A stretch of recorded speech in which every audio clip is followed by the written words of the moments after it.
UAE की अपने नागरिकों के लिए एडवाइजरी। ये देखिए बहुत बड़ी खबर है, आहट बढ़ती हुई नजर आ रही है जंग को लेकर। ईरान, लेबनान और इराक जाने पर रोक लगा दी गई है, तुरंत वहां से निकलकर देश लौटने की सलाह। और आपको ध्यान होगा, इससे पहले जब कभी भी इस तरह की एडवाइजरी दी गई है तो कहीं ना कहीं उनके सोर्सेस के हवाले से खबर होती है कि हालात बहुत गंभीर है और कभी भी जंग शुरू हो सकती है। तो क्या इसलिए यह एडवाइजरी जारी की गई है?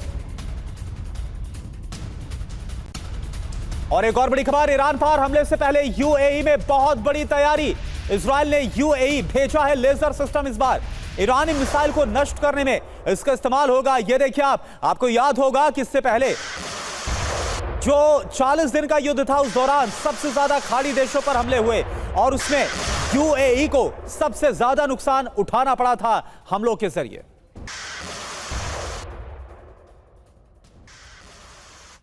तो यूएई में इजरायली आयरन बीम, ईरान के खिलाफ आखिरकार क्या तैयारियां यहां पर नजर आ रही है? क्योंकि जिस तरह से शुरुआत में जो हमने देखा 39-40 दिन का युद्ध चला और यूएई की अगर दूरी बात के सबसे ज्यादा करीब वो ईरान के साथ पड़ता है और ऐसे में वहां पर हमने सबसे ज्यादा जो हमले हैं उनको देखा था और नुकसान भी उठाया था यूएई ने। लेकिन इस बार ऐसा नहीं होगा, इसको लेकर इजराइल ने तैयारियां की हैं।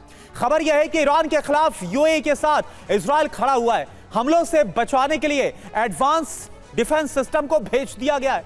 इजराइल ने भेजा है iron beam laser defence system, spectro नाम का एक हल्का सर्विलांस सिस्टम ये भेजा है। यूएई में इजरायली हथियार और सेना को भी तैनात किया गया। आयरन बीम की खासियत क्या है? ड्रोन को इंटरसेप्ट करता है। लेजर सिस्टम रॉकेट को हवा में ही नष्ट करने में यह सक्षम है और एक बार में कई फायर अटैक ये करता है। मिसाइल की तरह सीमित स्टॉक इसका होता नहीं है। रॉकेट, ड्रोन और शेल्स को रोकने में काफी सक्षम होता है।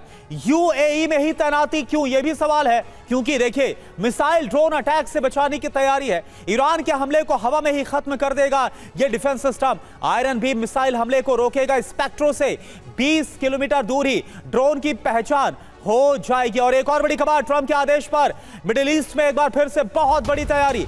इटली और स्पेन से शिफ्ट हो रहे अमेरिकी सैनिक। मिडिल ईस्ट के देशों में अमेरिकी सैनिकों को भेजा जा रहा है।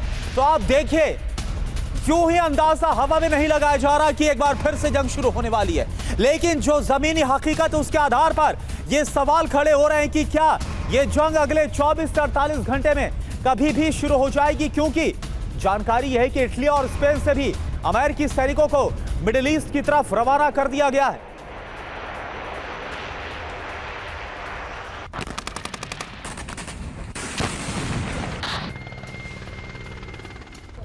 और एक और बड़ी खबर, ईरान पर डोनाल्ड ट्रंप का बयान, ईरानी न्यूक्लियर डस्ट पाकर रहेंगे। दरअसल डोनाल्ड ट्रंप डस्ट की जब बात कर रहे हैं तो वो संवर्धित यूरेनियम का जिक्र कर रहे हैं। ईरान ने यूरेनियम नहीं दिया तो हम छीन लेंगे। ईरान समझौते के लिए बेकरार है। खैर वो तो हम देख ही रहे, ईरान की तरफ से जो स्टेटमेंट्स आ रही। मैं ईरान की रक्षा कर रहा हूं, डोनाल्ड ट्रंप की तरफ से यह कहा गया। तो आप देखिए ट्रंप का ऐलान क्या है, ईरान से यूरेनियम छीन लेंगे। क्या कहा गया है? ईरानी न्यूक्लियर डस्ट को हम इस बार लेकर रहेंगे, यूरेनियम नहीं दिया गया तो हम छीन ही लेंगे। अब होगा क्या? यूरेनियम के लिए स्पेशल ऑपरेशन कभी भी शुरू किया जा सकता है। सीक्रेट लोकेशन पर हमला कर सकता है यूएस। सीधे ठिकानों पर हमला करके पूर्ण नियंत्रण करने की तैयारी है। ईरानी यूरेनियम को आईएईए की निगरानी में लाया जाएगा। और देखिए Sanjay Bhardwaj sir, Donald Trump तो कुछ वैसी ही बात कर रहे हैं कि शेर की मांद में जाकर शेर का शिकार छीन कर लाना। क्या यह बहुत घातक होगा अगर डोनाल्ड ट्रंप ने कुछ भी ऐसा किया? देखिए, कोरोना 2 बार ये कर चुके हैं यूएस स्ट्राइक। आप देखिए 2025 में मई में किया, उसके बाद जो 26 में पिछले महीने इन्होंने टारगेटेड स्ट्राइक किया था उसके यूरेनियम और जो न्यूक्लियर प्लांट्स हैं और प्रोग्राम्स हैं उस पर। लेकिन अमेरिका को बहुत कुछ सफलता नहीं मिली। बिल्कुल। और ये पता नहीं है कि कहाँ पर, किस अंडरग्राउंड, कहाँ, कौन सी जगह, लोकेशन पर ये रखे गए हैं। लेकिन अमेरिका निश्चित रूप से जो प्राइम टारगेट है उनका वो ईरान के न्यूक्लियर जो प्रोग्राम है, जो एनरिच यूरेनियम है, उसको खात्मा करना या उसको ट्रांसफ़र करना, सेफ जोन में रखना। और मुझे नहीं लगता कि वहाँ पर कहीं पर भी ईरान उस बात को एग्री करेगा। जो दूसरा मुझे लगता है इससे बड़ा जो एक मुद्दा अमेरिका पे छाया हुआ है वो स्ट्रेट ऑफ हॉर्मुज का छाया हुआ है, क्योंकि उससे अंतर्राष्ट्रीय प्रेशर अमेरिका पे बहुत ज़्यादा पड़ रहा है। और एक और जो पिछला आपने दिखाया कि इसमें एक और बड़ा एंगल आ रहा है इस पूरे उसमें कि मिडिल ईस्ट के जो कंट्रीज हैं, खासकर जब यूएई की बात कर रहे हैं, तो इनका मुझे लगता है अमेरिका पे कॉन्फिडेंस घटता जा रहा है। बिल्कुल। और इसीलिए क्योंकि पिछला जब स्ट्राइक हुआ था तो ईरान ने सीधा जो नेबरिंग कंट्रीज थे, यूएई था, सऊदी अरब था, बहरीन था, कतर था, इन सब पे अटैक किया। तो ये कंट्रीज़ को मुझे लगता है दोबारा से एक तो कॉन्फिडेंस लाने के लिए जिस तरीके की तैनाती की जा रही है, दूसरा कि ये अपनी विड्रोइंग जो टेंडेंसीज़ हैं, यूएई जैसे पीछे हटता जा रहा है, उसको दोबारा से इन्वॉल्व करने की जो बात है, तो ये अमेरिका की जो अपनी एक स्ट्रेटजी है, जो दोबारा क्यों पिछला जो सबक लिया उसमें दोबारा